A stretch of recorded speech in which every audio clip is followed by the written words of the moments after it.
hear me?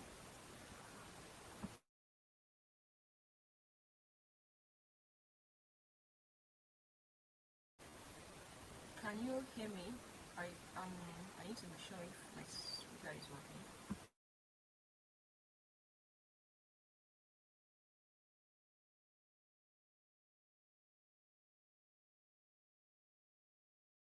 If you can hear me, please indicate something.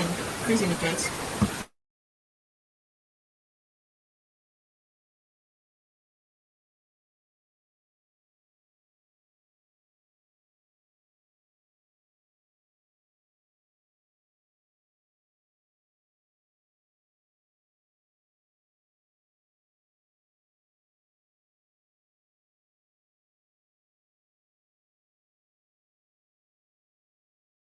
Okay, I am trying to. Sorry, good evening, guys. Can you hear me?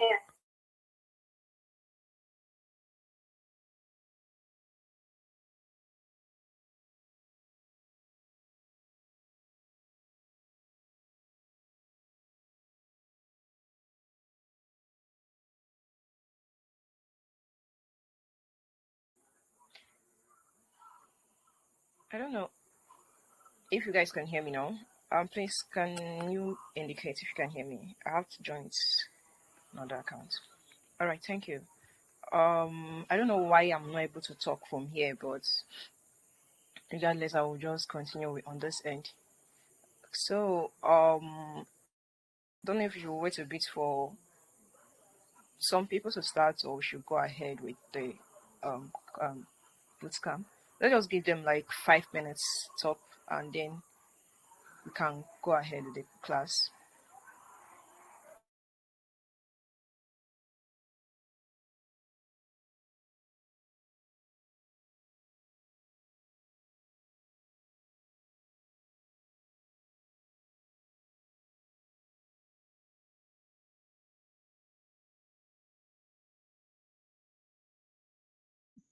Okay.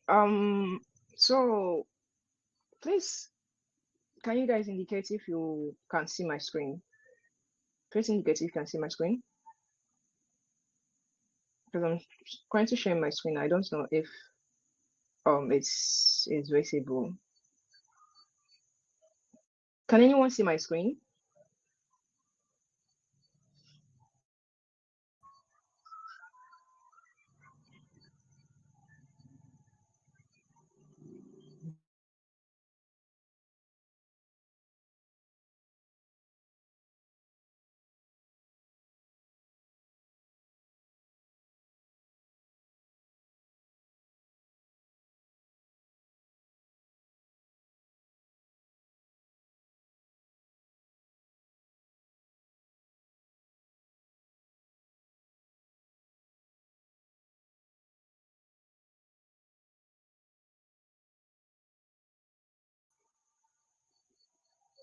Okay, so I think I was okay. So good evening all. So my name is Jedi. I'm a software developer. I've been developing and coding websites and projects for as long as I can remember at this point. If I'm not mistaken, I would say I've been coding for the past 7 to 8 years. I do both Web 2 and Web 3. I'm a Web 2 and a Web 3 developer, and today I'll be taking you on the topic exchanges and wallets. Basically, what we're going to cover is how to understand where and how digital assets are stored. I would really appreciate if you can drop on the message on the group chats. Let me know if you can hear me, because I won't be talking, and then at the end of the day, okay, Bamboo can hear me. Thank you. All right, thank you. Can you at least see my screen too? Okay, thank you. That was great. Um, so today our topic is exchanges and wallets. Miracle can't see my screen. Uh, ah. Yes, it's your network. Are you using Glow? You can't see my screen. Let me switch my network to let me switch to something else. Hold on. Let me switch to something else. Hopefully. Okay, let me switch to an MTN network then. Maybe it's going to be better. I'm going to be joining. Um,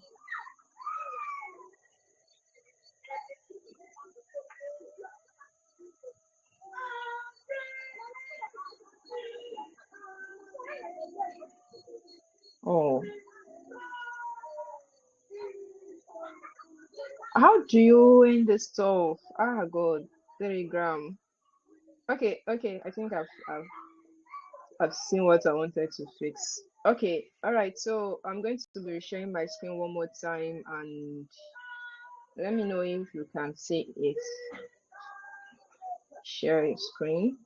So I'm sharing it one more time now. Can you see it?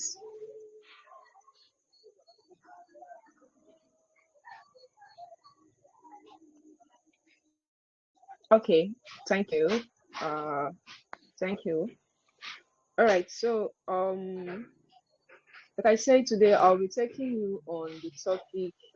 I'm taking on the topic wallets and exchanges and wallets.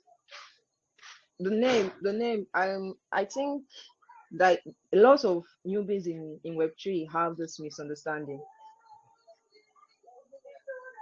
Sakin, you said you were not hearing anything. I guess my network, I'm still hearing. Sorry. Okay, thank you. Okay, so a lot of newbies, I myself involved when I was a newbie in Web3, I had these misconceptions when it comes to exchanges and wallets.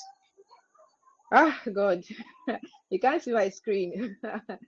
I don't even know if this works on an Android phone. I mean, I don't know if this stuff works. And I can't. I don't. I'm not sure if I can open this on. Let me see if I can open this on an Android. I mean, I don't know. Let me just see if I can share my screen on using an Android or something. Because I need everybody to be able to see what I'm teaching. You can't. From their personal network. Okay, but you can see my screen, right? Yeah, some others can see your screen. All right. So that means it's the network then. Okay. Thank you for clarifying that. Okay, so I was saying something about the misconceptions newbies have. Even I myself, when I joined Web3, I had this misconception about, I had this confusing part about exchanges and wallets. So our topic today is going to explain helpfully, it's going to be able to explain to us the difference between an exchange and a wallet. They both serve basically almost the same thing, but they are not the same thing at the same time. So we're going to explain what an exchange is and what a wallet is. So first, we're going to our topic. We are covering how to understand how digital assets are stored. So we're going to start with explaining what digital assets are. So in Web3 or in general, digital assets are assets that exist digitally on a blockchain. Digital assets are those your wealth that exists, but it doesn't exist physically. It exists on the blockchain. Examples are Bitcoin, Ethereum, stable coins, NFTs, gaming assets. So these are assets you bought or you acquired, but you can't see them physically. You can't see them physically. It's stored on the blockchain. It's stored digitally on the blockchain. You can only access it through your wallet. Like you buy this is basically what digital asset is. This is your what's your worth digitally, but you can't see, you don't have it, just like we have our fiat, you have our pay, you have cash. Cash is a physical, is a hard currency which you own, is your asset, but it's a hard currency. But these digital assets are assets you own, but they are stored for you safely on the blockchain. nobody can take it out unless you misplace an order. That's when you can actually lose your assets. But as long as you have the access to it, that is as long as you know how to access your assets, you are the only one that has full control over your assets. So that's what digital assets are. Your crypto is not physically inside your wallet. Your wallet gives you access to those assets stored. So yeah, that's what I'm saying. The wallet is a means you can be able to retrieve those your digital assets that you stored on the blockchain. So with your wallet, you can be able to retrieve those assets you stored, you saved on you saved inside your blockchain. Now, understanding what a blockchain storage is. A blockchain storage is like a giant public database. I mean, if for this is a bit of well, it's not really a tech term, but it's still like a tech term. It's like a big database. How do I explain a database? It's like something that has a lot of data. It's not only your data that is stored there. It's not your own data. It stores literally everybody that has any asset on the blockchain. It stores it there. It stores your transaction history. It stores your wallet balance. It stores your ownership records. So think of it like this: the blockchain is the database that stores your information. Your wallet is the app you need to log in to be able to retrieve those database you saved on the blockchain. That's what your wallet is. And then your private key, which is something that is very important. Without your private key, you're losing your assets. So your private key is your password. It's like your password. Though some of our wallets now are integrating password and also having as a private key, but the blockchain is your database. If anyone is a developer here, you know what a database is. Database stores all the information you need about that information for your customers or your clients have. Database, it stores it there. Or people that are into data analysis should actually be able to understand what a database is. So your blockchain is like the database, and then the wallet is the app people log into.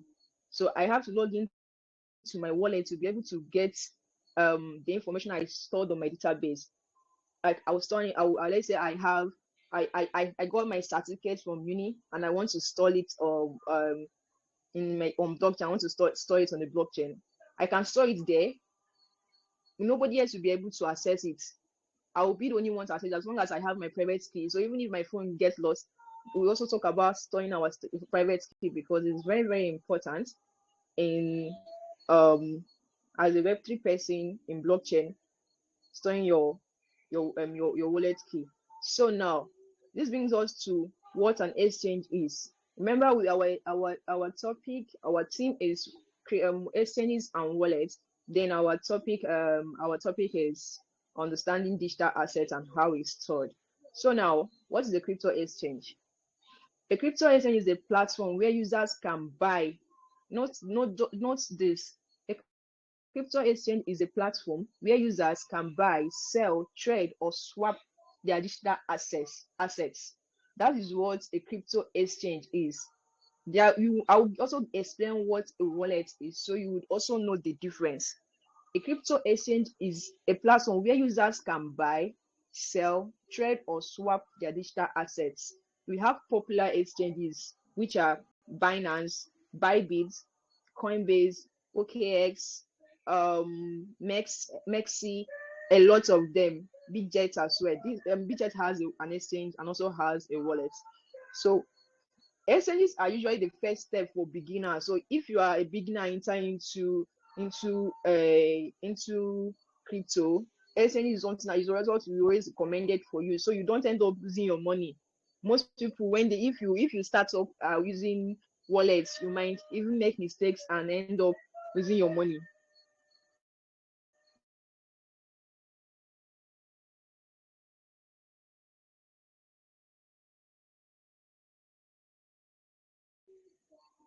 Okay, so why exchanges are important? So one, exchanges, why, like I said, exchanges easily helps is for beginners. If you're a beginner, it's always advisable that when you want to receive money in crypto, use an exchange. Don't use a wallet if you're a beginner. So exchange, because exchanges help you as a beginner to easily convert your money, convert your fiat. If you want to, let's say you want to buy a crypto coin, when you want to buy a coin in crypto, you can use an exchange. It easily helps you buy your coin in crypto, or you can also help you easily withdraw your money directly to your account. That's what an exchange. Exchange helps you. You can do a direct transfer or withdrawal of your funds using exchange. It helps you to trade digital assets, of course. It also access blockchain ecosystem. We have a lot of ecosystems in blockchain. So using an exchange, you can easily get it. So if any of you have ever used a Bybit account, you can be able to view market prices. You can be able to trade. If you are a sports trader, a futures trader, or trade peps, you can be able to do most of these things using an exchange. They make blockchain technology very accessible. These are what exchanges. These are what the importance of an exchange. Now, like I explained, I explained that we have different exchanges, but under that exchanges, there are two types of exchanges. We have centralized exchange, which is CX, and then we have decentralized exchange, which is DX. Understanding the importance is understanding the difference is extremely important in Web3. So now, what is a centralized exchange? A centralized exchange is operated by a company. Just like Bybit, Binance, these are centralized exchange. These are the exchanges that are very easy for beginners, fast transaction, customer support, risk. The risk of it is that users don't fully control the funds, and exchanges can be hacked. Now, let me explain the risks. The risks when it says users don't fully control the funds. Now, if you're doing transactions under Bybit, there are terms and conditions. Binance or Bybit. I use Bybit because I use Bybit, so that's why I keep referencing with Bybit. So Bybit, when you're using exchanges that are centralized, you don't always have full control of your funds. For instance, let's say you are a seller on a Bybit, a P2P, Bybit P2P now, and you made a transaction with someone that is that, let's say the person has a very fishy account history.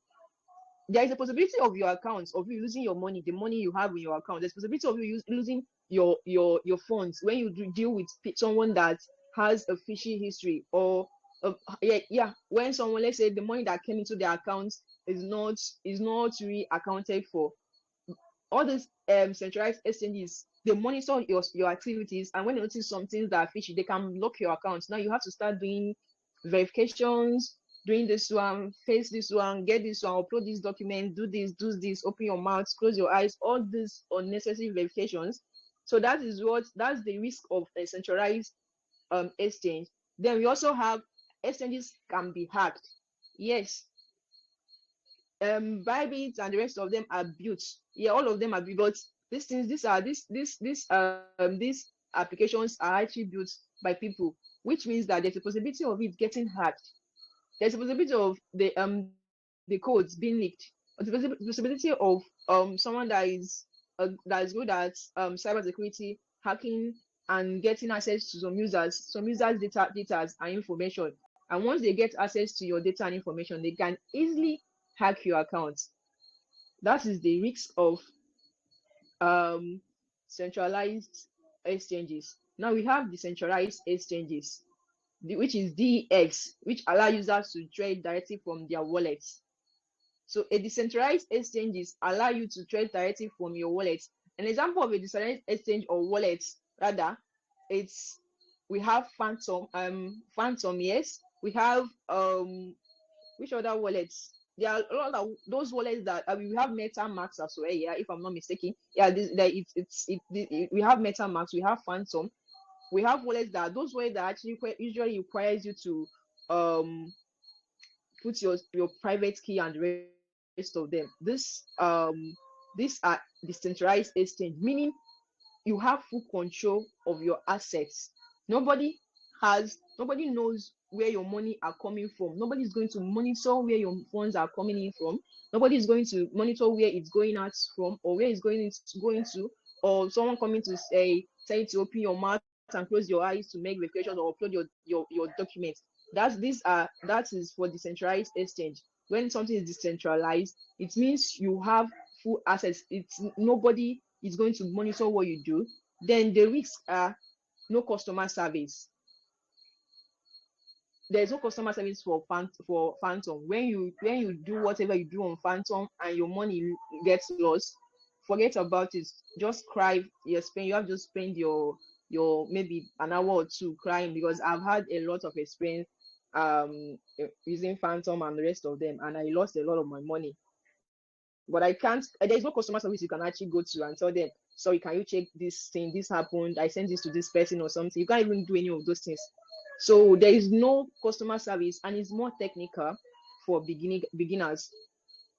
So CX and DEX comparison, controlled by company, it is easier for beginners.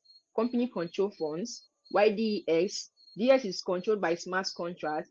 It has more freedom, meaning you can do whatever you want to do, and users control the funds. Companies does not control your funds. Users control your funds. Now, okay, the full meaning of a wallet.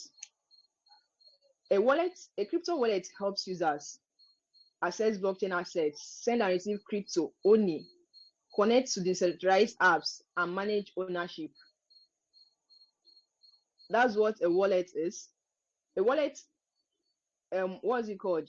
I've forgotten what I wanted to say. Okay, I remember it. Sorry, my brain keeps.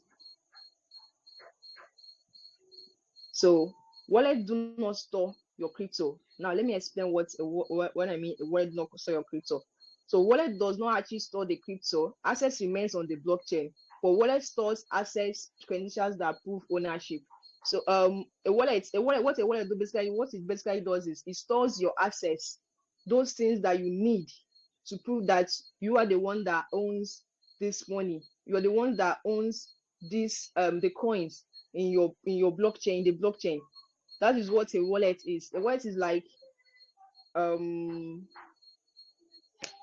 trying to remember what I can use as an example of what a wallet is. I'm trying to remember what I can use as an example of a wallet is. But basically, like I said, the wallet does not restore your coins.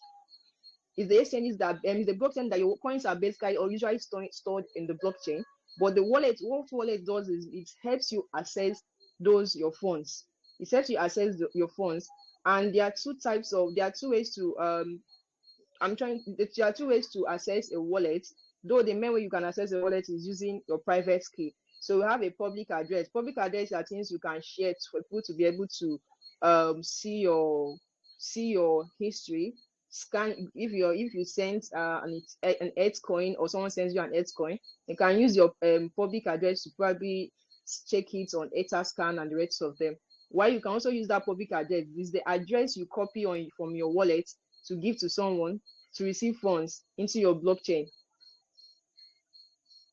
While a private key is something that gives you, this is what you need to be able to log into your wallet. You'll be able to see your funds that are in your blockchain. A private key, it gives you full access. It gives you full access to your assets. And secondly, don't ever share your private key to anyone. Example, let's say you're logging into a MetaMask wallet. MetaMask has a public it has a public key, which is, let's say I want to, let me see if I can get access to open a MetaMask.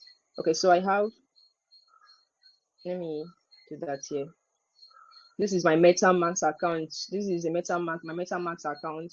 Don't worry, all the coins here are not, there is no coin here. These are test nets I use to build stores. So any coin here is not real. I've forgotten my own password. I think I've forgotten my password, something I'm speaking against, and I'm doing it. Okay. Oh, I've forgotten my MetaMask password though. Wait, I've been using this since afternoon. How come I'm forgetting my own password again? I don't understand though. if I truly have forgotten my password, I think I'll have to end this class and just go and cry for myself. No, no, no, no, wait, hold on.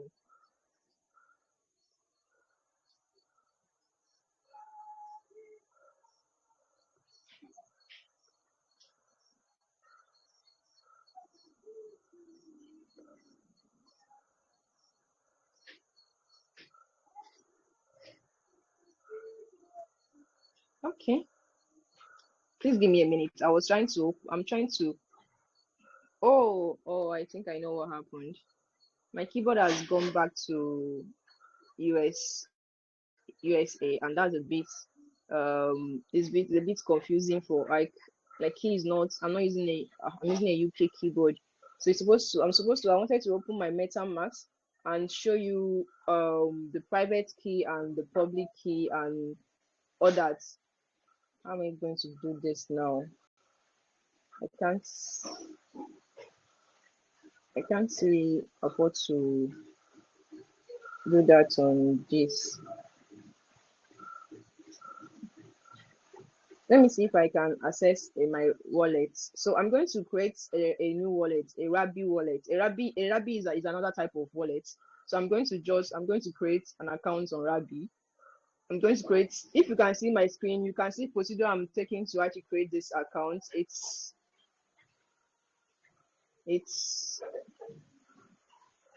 So yeah, my password is, I'm showing you my password. Don't worry, I'm not going to actually use this account ever. So it's going to create, once you create an account, it's going to create your secrets. You can see it said, so you're not seeing the screen, but others can see the screen, right? It's a recorded class. I'm sure the screen should actually show later on, but others can see the screen, right? I don't know if others can actually see the screen. Oh, no. Oh yeah, Miracle said you can't see the screen initially. And I can't. I'm using MTN actually, and I'm surprised that you can't see my screen. Surprised you can't see my screen. I'm using MTN. I switched. Okay, let me switch back to Airtel then. Let me switch back to my Airtel SIM network. Give me a minute.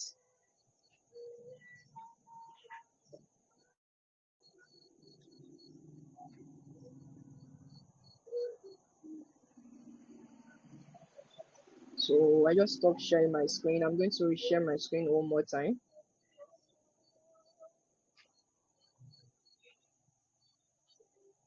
Or should I try sharing my screen from this phone and see if this is actually showing? Okay, let me see if my screen is sharing on this one.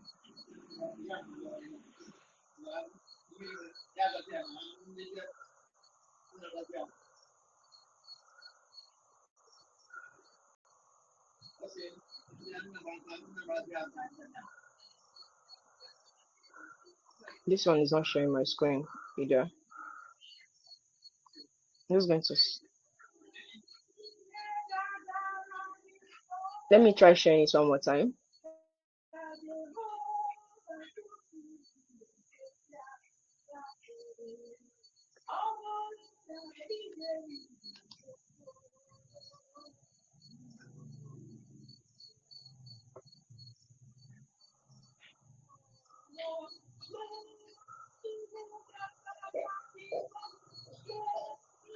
I don't need to turn on my camera now.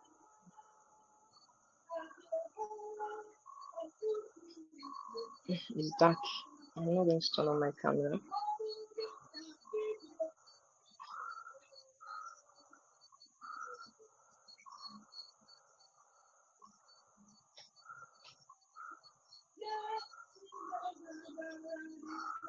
Can you see me? Can you see the screen?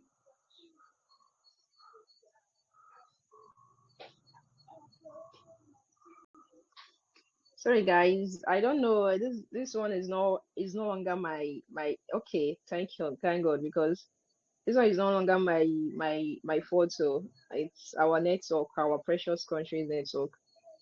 Okay, thank God you can see it now. All right, so I was trying to create a wallet on Rabby. I was trying to create a Rabby wallet, but I already created the wallet, so I'm just going to create another one. Okay, let's do this. Let's install for people that have a laptop. I mean, you can still download the software on your laptop. I mean, on your phone. But for laptop users, you can just add a wallet to your Chrome extension. So if you this is my Google Chrome extension. So I can click on the extension. Let's just create what is it called? A MetaMask account rather. Let's create a MetaMask account rather. You're not hearing me. Great. You can hear me. I think it's the network issue. So I'm going to come to my MetaMask and I mean my Google Chrome Web Store, and I'm going to search for MetaMask. So we have one MetaMask. Any other MetaMask, you know when you see the original MetaMask. So this is a MetaMask. This is directly from MetaMask organization. So I'm going to wait for it and I'll add it to my Chrome. So once it's added to Chrome, I'll have it automatically on my browser. It's on my browser. So anytime, anywhere, I can just click here and it will show me. It will show up the Chrome what is it? Show up the MetaMask wallet. So once this is done loading, you will notice when the wallet's added to your browser, you would actually know that. So it's currently adding. It's currently loading. It should be done loading at this point, actually.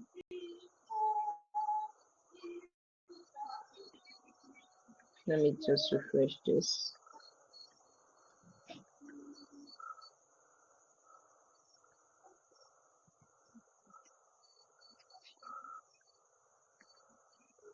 Okay, so it has finished loading now.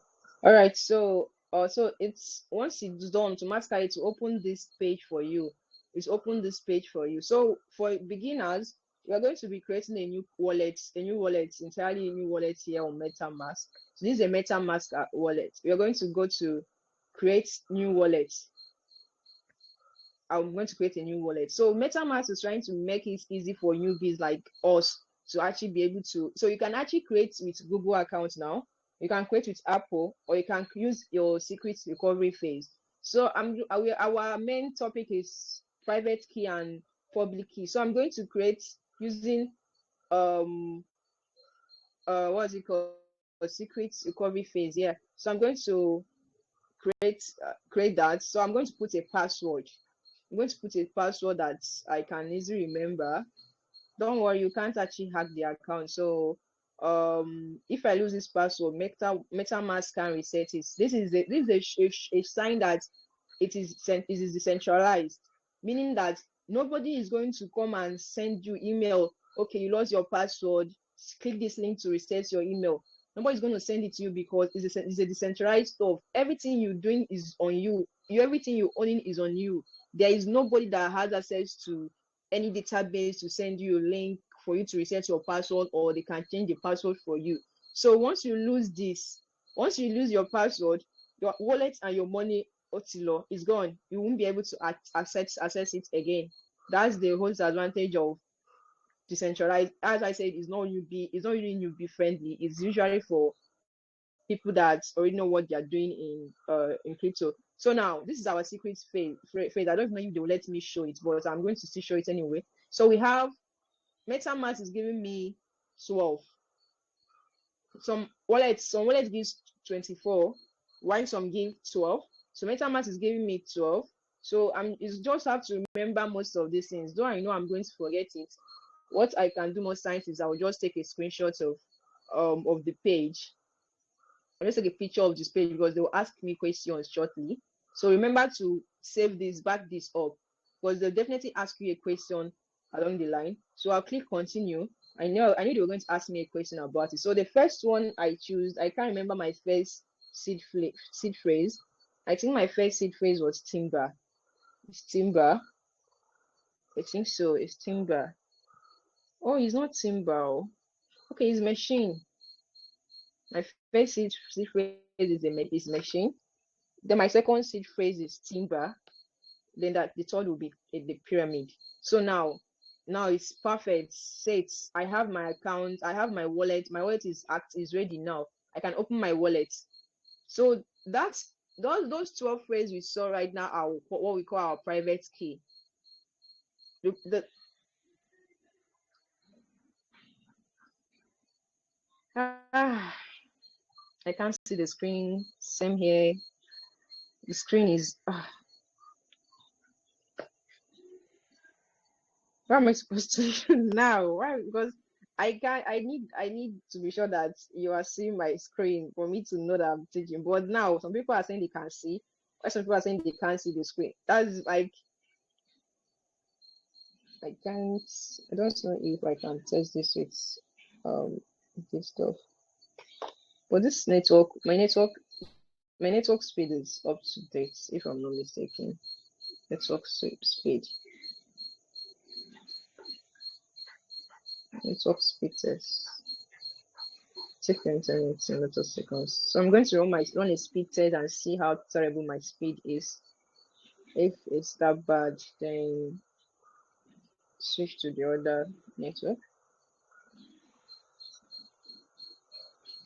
Saying I'm running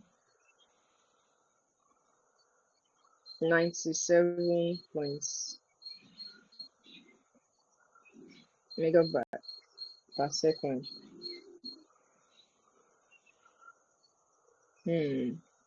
My speed is fine. They say your internet speed should be able to handle streaming and HD video. So my network is not bad.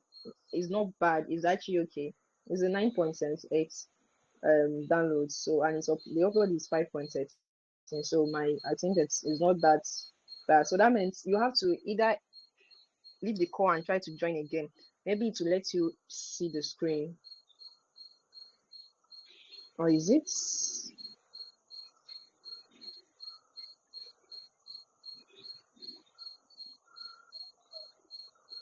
It's supposed to be working. It's supposed to be working. I've showed you what a private key is. So this is what a public key is. Public key is something you copy, the address you copy. Your address, when someone say I want to send you Solana on your MetaMask, give me your wallet address. That wallet address is your public key, which you can send to anybody. So I can go to receive and I'll click on receive. I'll copy my wallet address and copy for Solana. For this for Ethereum, then I can go and send it to the person. So once I copy it, I can send it to whoever I want to send it to. Your public key is really, really okay to send it out to anybody. Nobody is going to hack your accounts when you give them your wallet address. Your public address. Sorry, nobody's going to actually hack your wallet, your accounts. But when it's going to be hacked is when you make the mistake of sending out your private key. That is when your wallet address gets hacked. That's when there is possibility of your accounts draining your accounts. Seed phrase. The seed phrase is basically like your private key. The seed phrase is like your private key. Use it to restore your wallet on another device. Remember, never share your private key, never share your wallet phrase. I can also there's something else you should not share on MetaMask or any other wallet. This is another private key of yours. Let me see if I can get it from here. So when you go, most people say they can't see this. When you go down to your accounts, where you say account one, when you click on it and you click on these three dots here, when you click on these three dots here, you see where they say account details. Under your account details, you see where they say private key again. This is another private key. This is almost the same thing as it's like your seed phrase as well.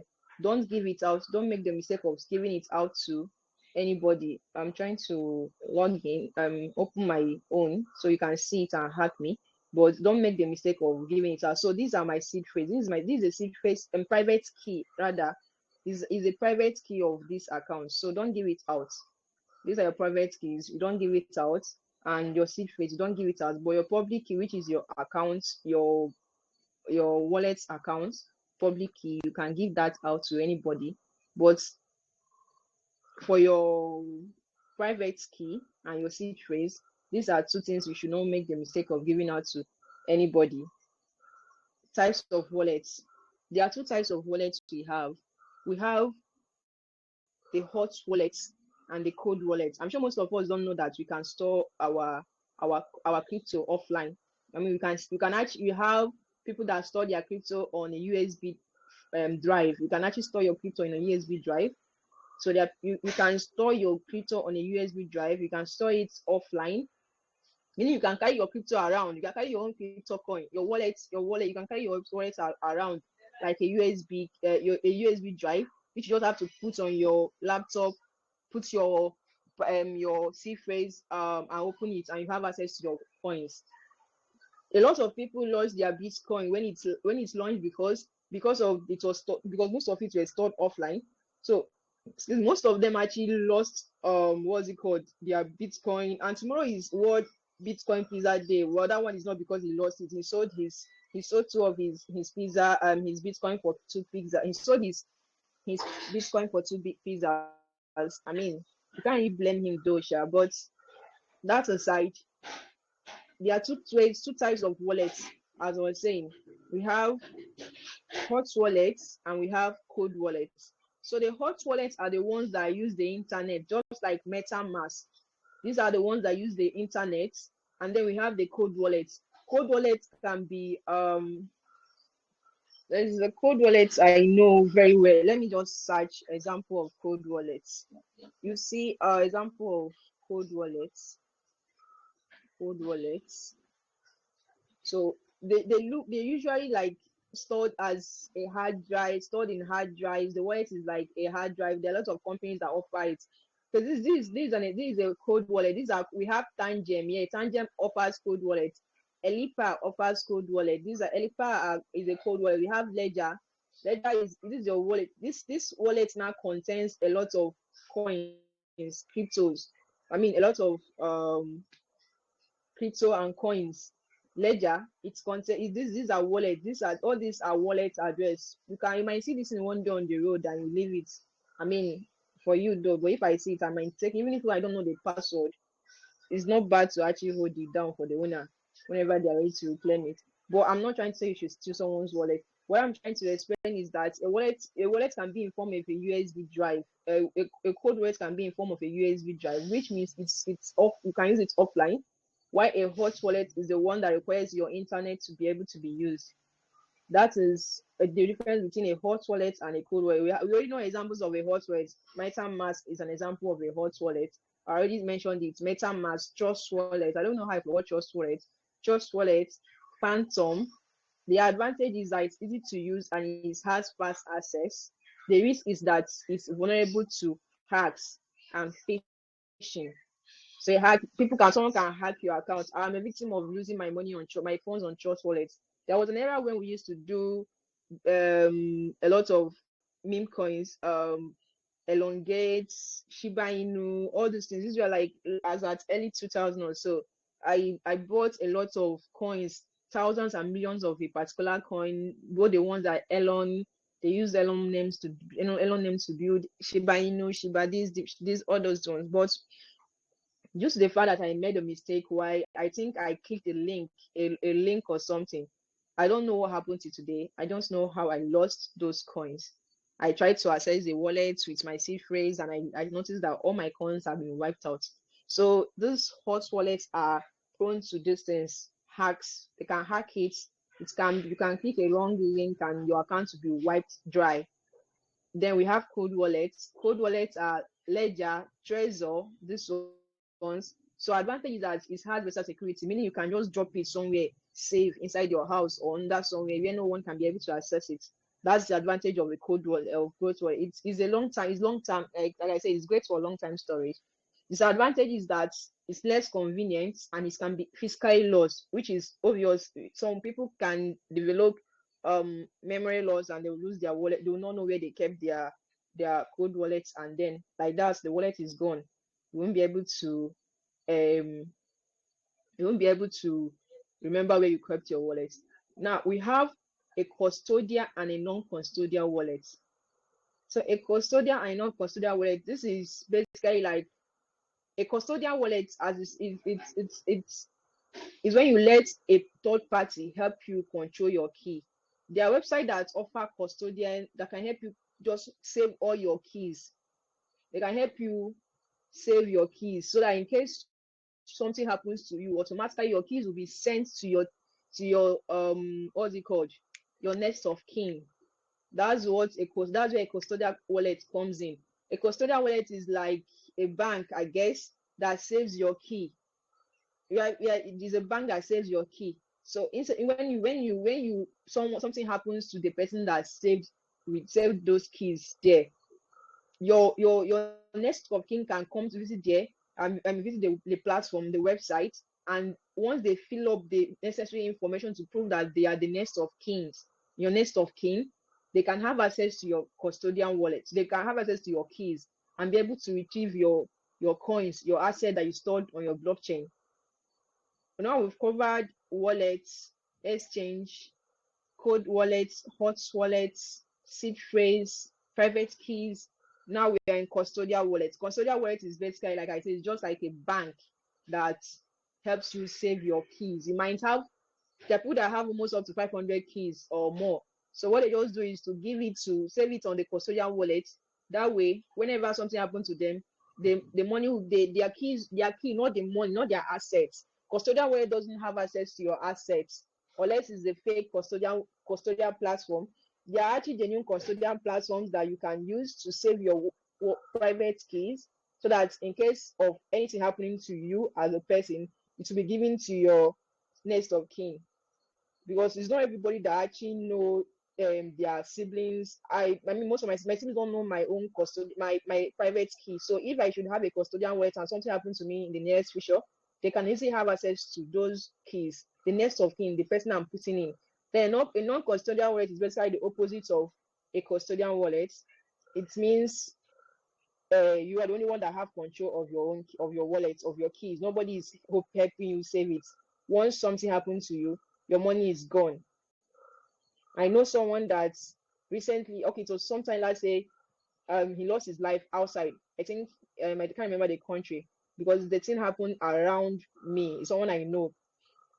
So their uncle kind of died outside, and he's a crypto guy. He died, and unfortunately, nobody has access to his what's it called? His private keys. I mean, assuming the man had to probably secured his funds using a custodian wallet. I think there's possibility of his family members being able to, because from what I heard, the guy had the funds, like he had a lot of money saved up in crypto. So now, as it stands now, he's dead and his money is also gone with him, because nobody can be able to ever access those coins again, like ever. So that's the disadvantage of a custodian wallet. I mean, saving your wallets, your keys in a custodian. I mean, not saving your keys with cost. I'm not saying you should go and put your keys in custodian wallet, because there might be fake ones. I can't actually come and start. I mean, as a developer, I can, when I see a fake website, of course, I can detect that. But there may be fake ones, and there might be real ones. So you just have to be careful, or you just write it down on a piece of paper and hope that your paper doesn't get lost. So sending and receiving crypto, you know how to send and receive crypto. I mean, it should be something that well, it's not everybody that knows how to do that. But if you are going to send and receive crypto using a wallet, using the wallet I created, this is the wallet I created. Oh, I can't send. I don't have money. I would have tried to send and receive, but I don't have money to send. So I guess we just have to just when you open your MetaMask, rather, when you open your MetaMask, you can see where they say buy, send, receive. So let's say I want to send to someone. I want to send a Bitcoin. I want to send Bitcoin to someone. I will ask them to give me their public address. I'll paste it, their address here, and paste the amount I want to paste. And MetaMask would probably take their gas fee, because they always have this thing of taking gas fee. So the gas fee is, I don't yeah, like I was saying, the gas fee. So the gas fee are transaction fee paid on a blockchain network. They help process the transaction and secure the blockchain. So the gas fee is those tiny fees you have to pay whenever you are doing. It's just like let's use Nigeria, that the government decided to put tax on us. So whenever you do any transfer, when you send money, when you're sending 10,000 naira, they're going to take a tax fee of sometimes they take 10 naira, sometimes they take more than that, depending. So that's like a gas fee in crypto. So but this one is not a government that put it. It's always been there. So it's a certain amount of percentage you have to pay to make that transaction for it to be successful. You have to pay a gas fee. It is always important. Like it's actually there. You must always pay your gas fee whenever you are doing a transaction on a wallet. So wallet security best practice, how you can actually save your wallet safely. Always use a seed phrase. Save your seed phrase offline. Save it online. Save it offline. Have if possible, you can also save it on your Google Docs. Though yeah, there's a possibility of you forgetting your Google Doc folder. Save it on your Google Docs. You can also save it on your email. Just save it places that people will not, you don't think, let's say somewhere you don't think people will easily get access to. I mean, it's really always it's a 50-50 this thing here, because I have saved my Google Docs and I saved my seed phrase on my Google Docs, and I forgot my Gmail account password, just like as my MetaMask is trying to remind me right now. So there's always a 50-50. You just have to save it and pray to God that it doesn't get lost, because it's always going, there's a possibility of it's always getting lost. There is always a possibility that it's going to get lost. That is enable 2FA. 2FA is important, but I won't lie to you. As someone that is also as someone that is also that's experienced, I've had a serious a bad, I won't say bad, but it's not even my fault, experience when it comes to 2FA. I'm not saying that you shouldn't do 2FA, but it's always important to do. It's always important to do 2FA. Okay, I had an Instagram account. It's not a crypto account. It's an Instagram account that I created that I used a 2FA to back it up some time ago. So for some reasons, I lost that phone. That it was stolen from me. So when I tried to access my email, the email account that I use for the 2FA, now Meta sends me OTP. I mean, they asked me to get connect to my 2FA, the email I use for my 2FA. So they'll send a code to the email, but because of the fact that I don't have this to that email, I ended up losing that account as well. So at the end of the day, this whole thing is always a 50-50 chance. So you just use what, for your own sake and security's sake, you have to save your seed phrase offline, use a strong password, and also enable a 2FA. Just don't lose that email account. There is a possibility of you using it, but try not to lose it. So yeah, common Web3 scams. Yeah, common Web3 scams. Okay, I'm trying to increase this, but it's not okay. We just have 3 or the same. So yeah, common Web3 scams. Common Web3 scams include phishing websites. There are lots of sites out there that looks like phantom websites. There are lots. I mean, I've seen a lot of them. I have seen a lot of websites that look like MetaMask official websites, even OpenSea. I have seen a site that I didn't even notice that it was an OpenSea website, but you can know when you see a phishing site. For instance, the official site for Phantom is usually just Phantom. Let me search for Phantom. So this is the official site of Phantom, phantom.com. So when you see another site that says what is it called, maybe Phantom something or phantom.org or phantom.this or phantom.that, you just know that it's a scam site. So there are lots of sites out there that are scam. So those sites are called phishing sites, so they are basically built to look like the original platform, but at the end of the day, they are fake. like they don't when you once you put your seed phrase there to say, okay, so you're trying to log in. And an example of, for you to know that you've been scammed, is when you click a phishing site and you put in your seed phrase and it loads, it just keeps loading, just know you've been scammed. Or when you put in your seed phrase and they say 404 not found or error, just know that you've been scammed. These are typical examples of what a phishing site. I'm telling you this as a developer because I'm a developer, so I'm telling you this. If you put a wrong email, if you put your email or password, or even these that even have Facebook accounts are being scammed. I mean, are being hacked. You see a site, maybe open, you click the link. So once you click that link, it sets you to like, okay, log in back to your Facebook account like that. You want to put it, and they'll just keep loading, or it's just through an error, or it keeps loading. You'll be like, oh, maybe it's your network. Then you leave, thinking that it's your network, but it's not your network. Sorry, is you've been scammed, meaning your money is going. So you can try to take it out immediately, or they will be faster than you and they'll wipe your accounts. That means your coins are gone, your money is gone, your assets are all gone. Fake giveaways, basically the same thing as once you go to for giveaway, they'll still send you a link and tell you to click this link to connect your wallet and get your giveaway. All these wallets, some of these platforms that are launched and request you to connect your wallet, these platforms are going to scam you. Some of them are scams. That is it. What I always suggest is let others do it first, and if they are able to withdraw, then you can join. But trust me, when you're joining, that's probably when the scam will even become more scamming. But yeah, it's always a 50-50 when it comes to Web3. Actually, Web3 is just like give and take here. You might be lucky, and most times you will not be lucky. You see people complaining about how their accounts were dried, and those are just scams. Fake support agents.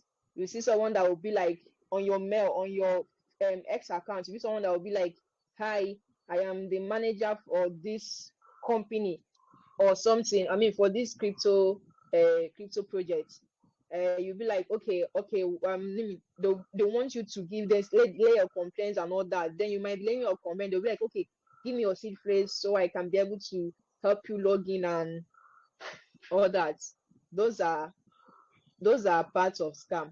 Malicious smart contracts, all these drugs, all this Solana is the king when it comes to rugs. I mean, or when it comes to pulling all this stuff. Now, once Solana projects, half of the projects that are now on Solana are basically scam. They are basically, you just want to come and rug you, and the rest of them, most of them just want to come and drain your wallet.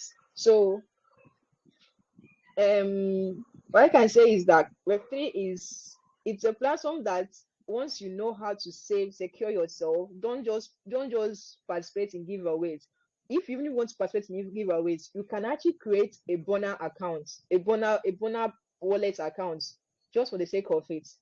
Create a Bona wallet account that you can use to paste on those platforms so that they won't be able to scam you. Don't use your exchange, because your exchange is not something you can lose and come and get it back again. For instance, Bybit, if you want to use a Bybit account now, you need to verify yourself with your ID.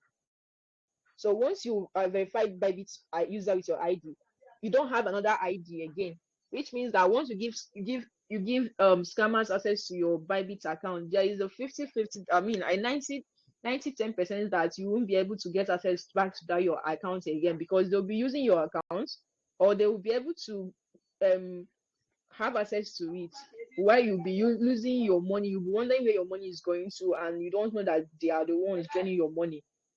So don't, if you want to do a participate in giveaways, always use a wallet, a Bona wallet. You can create 50 thousands of it.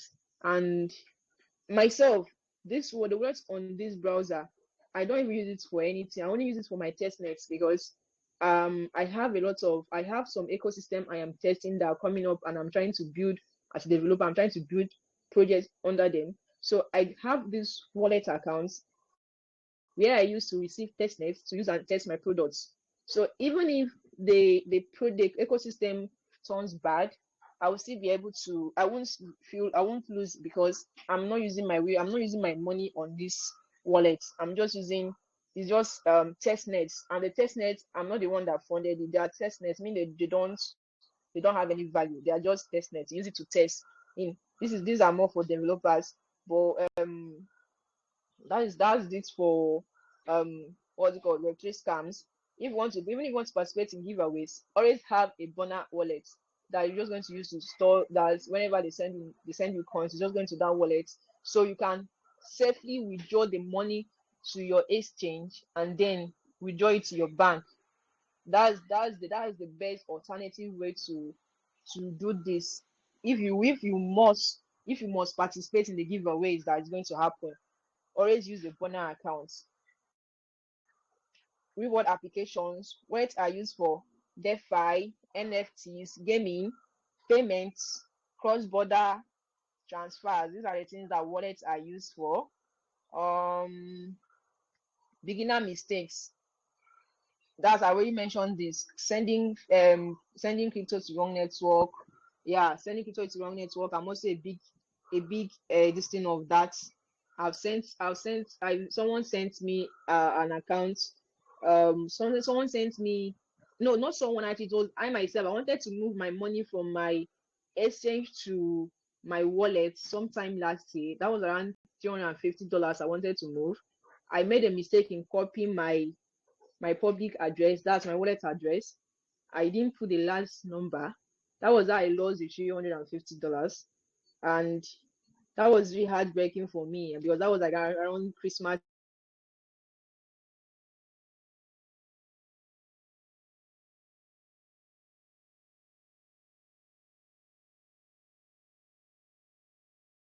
period. So since then, I think that was what made me anybody that was.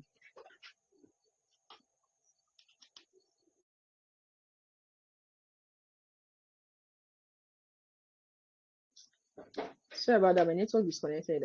So like I said, I made a mistake while copying an address of my other wallet accounts. So that was how I lost the 350. And now I don't even think I've been recovered from that money. It still pains me whenever I remember that I made such a silly beginner mistake that I've never made before, and that was for a huge amount of money. So whenever you're making a transfer or sending your wallet or a coin out from your wallet to someone else or to your other wallet, make sure you confirm your wallet address. It's always important to, I know it might be long, but if you have patience, calm down and go through it, even if it's 20, 30, or 80 strings letters. Just make sure your wallet address is correct, because if you lose the money is gone and you won't be able to recover it. And that brings us up and at the end to the end of our section today. Thank you. Do you have any questions?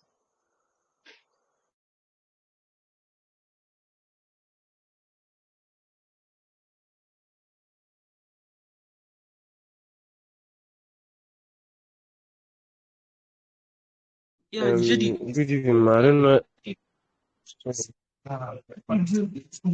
Yeah, good evening. Good evening.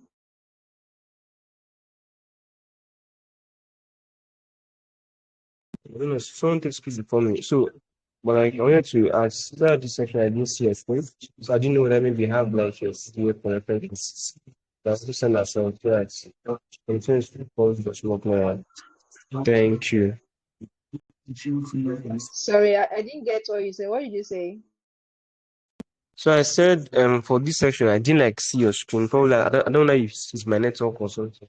Like, I didn't see your screen. So, um, probably if I believe you have PDF, so please maybe after the class, just send across so that it seems to become much more clearer. And yeah, All right, thank you very sure, much for no the section. problem. No problem. I'll definitely send that out to you. I'll send that out shortly. Is there any other question? Yeah, thank you very much. I was going to ask. So, what is like the common difference, like, or what is like, or maybe similarities? I don't know, between a private key and a seed phrase. Okay, so the common difference is that a seed phrase is 12, or can be 12, or and it can be 24. But a private key is like it looks exactly like your wallet address. If you could see my screen, I think I showed it, but it looks like your wallet address. So it's like MetaMask compressed those your seed phrase into a private key as a private key. So it's compressed it, like it's possible that it's compressed as a private key, meaning you can just copy it once and paste it. So it's they both actually do the same thing because they people can get access to your account using your private key or your seed phrase. But the seed phrase is always 12, 24 orders. So those ones are like where you will see where they say put bamboo, tree, this one, this one, this one. That's the seed phrase. But a private key is more like a compressed version of your seed phrase. It looks like a wallet address, but mind you, it is not your wallet address. Your wallet address is always, your wallet's public address is different from your private key. Public address is different from your private key. They are not the same thing. If you're using MetaMask and you go through your account and you see where they say accounts and what's it called, where is that my other, I've stopped sharing my screen, but under accounts, I think I may just take a screenshot and show under accounts. And I think I'll just take a screenshot of this and actually send it. The three dots there, account details, you see your private key. I'll send a screenshot of this from later on to the group chat to explain where you can actually find your private key on your MetaMask. I think that explains your question. Yeah, so, maybe very, very slightly on the surface. The thing is, during one of the classes in the boot camp, during one of the classes earlier on, I can't remember the day exactly. Um, we had someone, one of the mentors like told us about maybe wallet and seed phrase and something like that. So I mentioned something like if maybe we can like maybe create wallet, you can actually like maybe MetaMask has this issue of like if let's say you create a wallet and then maybe you want to like create another wallet under it, something like that. So but then you get to like realize that all these wallets can be opened with the same all these wallets can be opened with the same seed phrase. If you log in this seed phrase, if you log in your seed phrase, it opens up all the multiple wallets. And then, but I don't know if you understand what I'm saying. I don't know if you understand what I'm saying. But then Yes, I don't. yes, I get you. No, continue. You can continue. I got your question. I got your question. Continue. Okay, but then this the I don't know if you also maybe if you also like maybe log in the private key of your wallet, does it also give you access to like the other wallets, like all the wallets you have? So your question is, let me confirm your question because I've not tried that before. But yes, what you said is correct. Once you log into your seed phrase, it's going to show your wallet address. Once you use your one seed phrase, it's going to show um everything, all your wallets, all your accounts. So I just created another account on MetaMask now, and I noticed that my private key is not the same as the other private key. So maybe you could try using that to log in and see. But I have account one and account two right now, and they have two different private keys. So this is my first time trying to test that around, trying to test that. So I would say no, you won't have the same private key. It's going to give you a different private key. So that means if you use a different if you create maybe multiple wallets like or multiple wallets on that one wallet, that means all of them can be accessed with the same seed phrase, but then Yes, yes, exactly. Your private key, you use your private key to access that exact account you want to access. Yes. thank you very much. Yeah, you're welcome. Is there anyone that has any other question? Yes, I do. I hope you can hear me. Yeah, I can hear you. Okay. Thank you for the class. I wanted you to elaborate more on custodial wallets. I want to like know the types. Okay. Getting the types of custodial wallets will be a bit tricky because there are lots of websites out there that offers custodial wallet and some of them are scam. But I will see if I can get some examples that are legit. Okay, so a custodial wallet, like I said before, is like a bank. So it's like a bank. We have a bank where let's say I have money now and I'm very rich and I have money. Though I have money, I believe I have money through Christ. So a custodial wallet is like saving your money, what someone can use to access those your wallets, those your digital assets, like private keys. Now I have 10 different wallet address that has different money in it, and I don't want to keep it all together. I might forget where I saved all those wallets. So I can visit a custodian wallet platform that offer custodian wallets. I think I'm seeing BitPay offers custodian wallets. MoonPay as well offers. I think so. Let me just confirm. So, excuse me. I'll use a platform that offers this custodial access. So if you sign up under them and you put your wallet,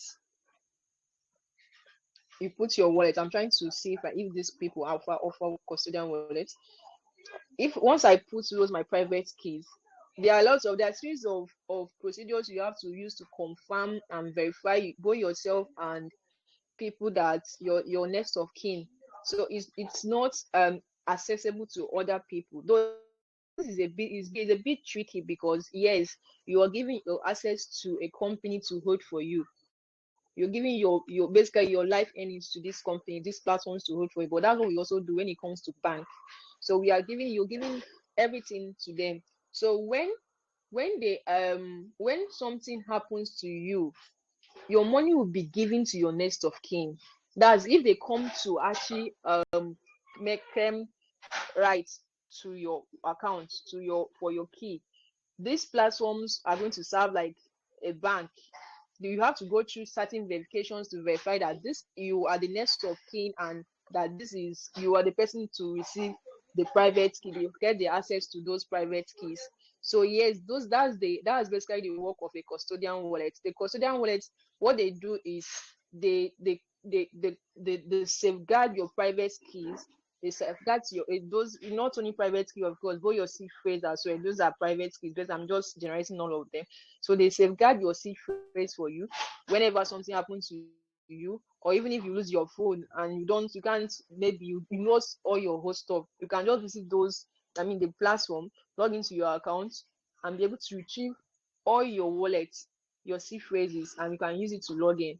So that's the work of a custodian wallet. So I'm trying to see if there are platforms that offers legit platforms that actually offers a custodian wallet you can check out. Custodian wallet, because I've not actually thought about putting my own in custodian wallet. My head is still hot, so I can't easily forget my own.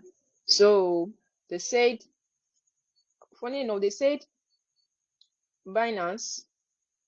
Yeah, they said Binance actually has a custodian wallet, which I'm surprised about. But you can check out if Binance has a custodian wallet. But they said, according to what I'm seeing here, they say it's the number one that has a custodian wallet. So you can check it out to see if they have that, if they offer a custodian wallet for you. Don't know if that answers your question. Yeah, you did, but I don't know. I'm still trying to understand it very well. So it means that I can actually trust them that the only time they can get to like tamper or access my wallet, it's only when I don't have access to it again, or maybe something happened and I lost it or something. Yeah, okay. Like when you want to it must not only be when something bad happens to you. So if you lose your let's say, just like you asked, yes, if you lose your phone or you lost all your this now, you only remember your logins to your custodian wallet. You just have to just log into their platform. Once you have your access, your login details and everything, you can log into your platform and you have access to your wallet. But in a situation whereby something happens to the person that has the custodian wallet, which means your next of kin, the next of kin does not have access, cannot access, does not know your password and your phone number. I mean, on your email you used to register on this platform. Now, for them to be able to access your wallet, they will need to go through certain procedures. That is where next of kin comes in. They have to give proof that okay, they are the next of kin to actually access this person's assets. But you as a person, as long as you can remember your login details, how you can be able to log in, you always have access to your wallet, to your private keys, as long as you can remember it. It will not be when you lose your, as long as you wrote down where you saved your password and your email to access that platform that offers custodian wallets. As long as you can access it, it means that you can see your private keys anytime, any day by yourself. But if, okay, the situation that you are not able to access it anymore, you don't, let's just use a third person. A situation where something happens to the person that created the account. Let's say in a situation where they are dead. Now, their next of kin can be able to, will be the only one to come and claim ownership of that wallet. So when they come to claim ownership of the wallet, of the keys, the people that owns the platform that saving your wallet key, your wallet, yeah, your private keys, they cannot just give it to anybody because the person said they are your next of kin. That's when they now go through the whole verification process to verify that okay, this person is the rightful person to get this access. That's just like I said, I use the bank as an example. Custodian bank, yeah, these are just, is also what they do. Once you save your money there, you can go anytime to withdraw your money from the bank. Yeah, let me just use bank. You can go anytime to withdraw. Once you know your check, your signature, and you put your real name and all that, you can be able to withdraw your money from your bank anytime, any day. But in a situation whereby you are no longer there to get it, your next of kin will go, but they cannot just give it to your next of kin. They have to go through a verification process for your next of kin to be able to withdraw that money you put inside your bank.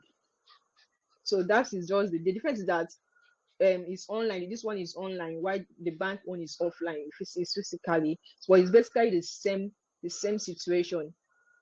You cannot, someone else cannot access it for you unless they have access to your password and login, which most times people don't really give out their password and login. So that's why the next of kin situation is there.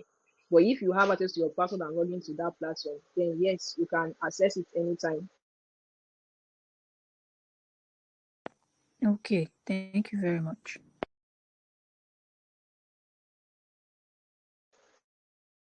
Hey, welcome. So this is 8:30. I think the class is supposed to be just an hour class, if I'm not mistaken. I think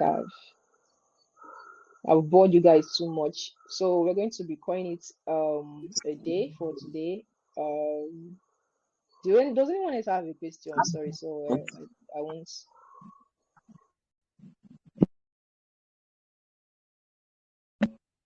I have a question. Can I go ahead? All right, sure. What's the question? Okay. When you were making reference to trust wallets, you were Yeah, saying trust you can wallet ask is the not really question. that safe. Can you hear me? Hello. Hello. Yes, I can hear you. Okay, I was saying that the time you were making reference to I trust can hear wallet, you. that I can hear you. when you were making reference to trust wallet that is not Am safe, am I I? want Yeah, to, yeah. Jesus Christ. Hello, can you hear me? I think the mentor is not hearing you. It's me. I think the mentor is not hearing you. Oh my child. Okay, I wanted to like let her explain more about the I trust wallet issues where I she talked about I can like hear it him was clearly. I can hear fake. him clearly. Actually, I can hear him clearly.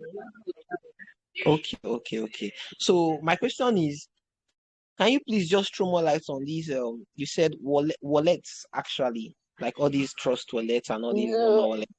That is not really that I safe did not say compared trust to rate is not safe.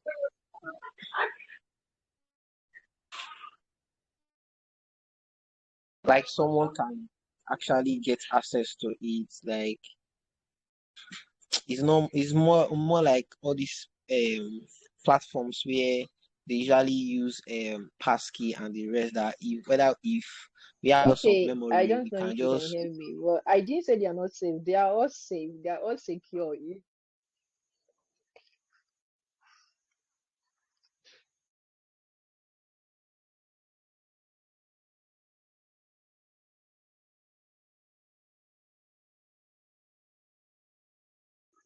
Okay. Can you hear me? I mean, please, if or any other person can hear me, can you like make yeah? Okay, that means this one is ending. I guess I'll just drop your answer on the group chat, because if you can't hear me, that means there's no need giving the answer here, because yeah, I don't think he can hear me. His network has gone off. He's off. So I think I'll give that answer on the group chat for him. But I didn't say that Trust Wallet is not safe. All wallets are secure. You only lose access to it when what's it called? You send out your link. Like I said, I made reference to my own accounts. I lost access when I connected to wallet places I should not connect. Any small thing, I'll go and connect to wallet. Any project that comes out, I'll go and connect my wallet. So that's how I lost my money. It's not that it's not safe. They are all safe. But as whenever you, if you want to give out your private key or your seed phrase, you lose your wallet. You lose your money. Seed phrase is usually easier accessible for by people, but private key comes in when I think it's mainly for people that are build that are codes. So I can, if once you give me your private key, I don't need your seed phrase again. I can join all your wallets. So yes, the only time you use they are not safe is when you connect to random platforms that you're not supposed to connect to. So that's when they are not safe for you. But they are safe. Oh, please, oh, they are safe. Make trust will not come arrest me when I say that they are not safe. They are safe. I beg.